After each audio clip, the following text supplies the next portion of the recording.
get out of this hell camp by the weekend. I'm gonna fly down the road that steams with summer rain to my funny little town called Overdose Fontaine. You can laugh at me. The reason I started this project was the story about my brothers never quite left me, and even though it's 30 years down the line since he was killed on the border, the story of his death was almost Oedipal in its intensity. He was a musician, he had his band, and the whole town loved him. He was a kind of hero to us in our very small town of Odendaalsrus, and of course to me he was my absolute idol. And then he went into the army at the age of 17, and something happened in the army. Something made him take a rifle and run away and leave the army, and he went AWOL and took a rifle, and an accident happened, and that was the kind of pivotal point of his life. He and a group of friends went to the rubbish dump and shot rounds of bullets with the rifle, and one of the bullets ricocheted and killed a homeless person sleeping in the rubbish dump. And it was reported in the paper a few days later, and all the other people who were with him, the members of his band, said they'd had nothing to do with the shooting and they hadn't shot the rounds, and it just killed him. It just literally killed him, the fact that that accident had actually killed somebody else. And a few other incidents obviously pushed him to a point where he went over the edge and had a complete breakdown. The army had declared him unfit for service because of his breakdown, which was quite spectacular, and he was actually schizophrenic after the breakdown. But somehow they forgot about it, and then they unclassified him and they called him up for border duty. And the unofficial story is that he didn't want to carry arms. He was a rifleman, but he begged one of his commanding officers not to make him carry arms and go into combat, but someone who was with him at the time said that they insisted that he had to because he was a rifleman. So all we know is that 3 days after arriving on the border, he was dead. To Overdose Fontaine.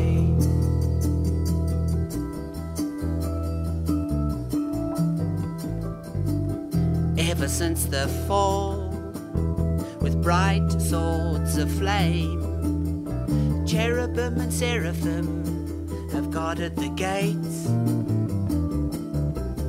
I know I was there, my little room was bare, a simple, humble place where I was safe. So Mr. Military Man, catch me if you can, but to catch me you must die and go to heaven.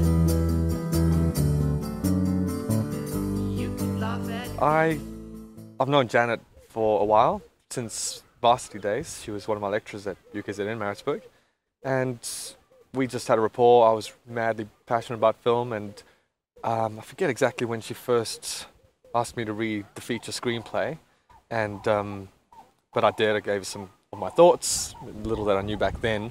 And then I was here in South Africa in December last year, or rather about 5 months ago, January this year, and Janet had just launched the crowdfunding campaign, and I was quite fascinated with crowdfunding, so we got chatting, and the timing just kind of worked out. I said I was going to be back in July for the Film Markt and for the film festival, so we sort of suggested that this might be a provisional shooting block for the short, and the pieces just fell into place. I've been corresponding madly over the oceans via email, trying to get the pieces in place for the shoots, and doing what I can across the sea.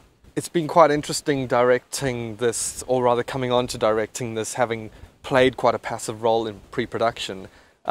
It's not conventional for a director not to cast the film, etc., or rather play a very active role in casting. So I've sort of had to step back and hand over a lot of the initial creative work, which I've actually been very happy to do, and we've been in good hands with Janet and support that she's had on the ground. So literally landing and kind of picking up the reins in a way, the creative reins, has actually worked out perfectly. The cast, I couldn't really ask for a better cast. We've obviously had a setback in terms of our lead, but Brad coming into the role of Jimmy at the very last second, he's done an incredible job. Really just made it his own with almost no work from me. We only met each other the day before the shoot, but we've literally managed to create a shorthand, that sort of critical director-actor shorthand, and I think we've hit the sort of notes that we've needed to hit. It's, you know, films are made in post, so we're sort of just assembling as best we can. But the crew's worked really well together. We've had 3 big days and we're almost there. So I'm really excited to see the assembly. You can laugh at me, call me insane, but I originally didn't get the part of Jimmy. I won't say who did get it. But yeah, I was cast. I was eventually cast, but it was a non-speaking extra. But I accepted it because I just wanted to be part of such a cool project. And then at the last minute, at least a week and a half before we started shooting, I was offered the role of Jimmy. And as an actor, to play a real life person and to play such an intense character, it's been amazing. We've been working with an amazing cast and crew. I think pre-production, they've taken their time with it. They didn't rush into the shoot. From day one, I think everyone was very ready. I mean, obviously we're shooting on a low budget, but I mean, it's a passion project, and there's a lot of potential for this thing to go really far. About a year ago, Janet contacted me, actually via Facebook, social media, and told me about the project that she was working on, that she had written the screenplay for, and Janet sent me the screenplay and had a read of that, and yeah, absolutely. I mean, I completely understood the storyline, the project having been in the South African Defence Force in the late 80s. The approach that she was sort of taking to the story, the whole angle of 2 years conscription, the fact that innocent South African boys, if you like, were forced by the South African government to do 2 years conscription. Today the youth or people around South Africa or around the world don't really know about that. So I thought it was really important that that story be told.